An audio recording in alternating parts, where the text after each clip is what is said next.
Aqui a gente tem um pinga-fogo e soprador.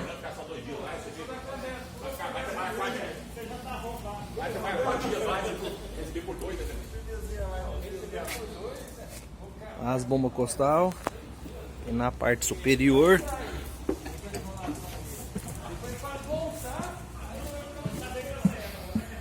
a gente tem um material de sapa e os abafadores.